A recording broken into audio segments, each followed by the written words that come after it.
So Blender 3.0 sculpting updates. What a bummer. Hey, welcome back. My name's Al, and today we're going to take a look at the proposed sculpting updates for Blender 3.0. Now, I know there are lots of amazing things coming in Blender 3.0. Like the asset browser, looks super cool. You can populate your scene much more quickly. And we've got Cycles X, supposed to be amazing. Really sweet stuff happening there. And geometry nodes update. Here's the thing. Let's look at the sculpting update for 3.0. All right, so we're in the Blender 3.0 release notes, and I'm gonna go down to lots of good stuff. You can look here. The only thing I care about is sculpting. Here we go. Voxel remesher shading mode is now automatic, depending on the object's flat, smooth shading option. Texture paint, weighted paint.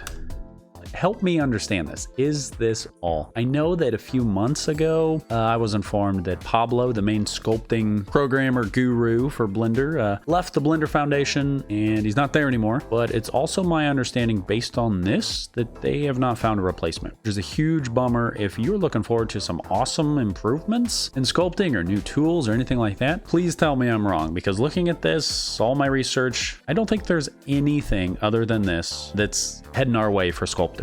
All right, so going to blender.org, and I scrolled down, and yesterday I think they added this Blender 3.x roadmap. So what's going to happen in 3.0 world of things, blah blah blah. Let's scroll down to sculpting. So it says currently a proposal. I read through the proposal. It looks interesting. This was Pablo doing the proposal. This was back in June. If you click this link, he's no longer there anymore. So I don't know who's going to pick up the torch. For a hybrid sculpting painting workflow is under review. This would eliminate the need for multi-res and introduce a novel approach to combine traditional triangle offset sculpting with shader-based texture displacement. The benefit would be to achieve extreme detailed resolution without the need for massive polygon data sets, memory use, and giant files. So it looks like they have this new thing in the works. Hopefully will be developed at some point. I read through the proposal and it seems interesting. It seems like instead of trying to optimize with these higher counts, I just don't think Blender can do it. Not like Zbrush is. Zbrush from the ground up, was designed for this kind of stuff, and Blender simply wasn't. So I think it's smart for Blender to not try, because they can't. Like millions and millions, let's say 40 million polygons, Blender's not gonna do that well. In Zbrush, you can, depending upon your hardware.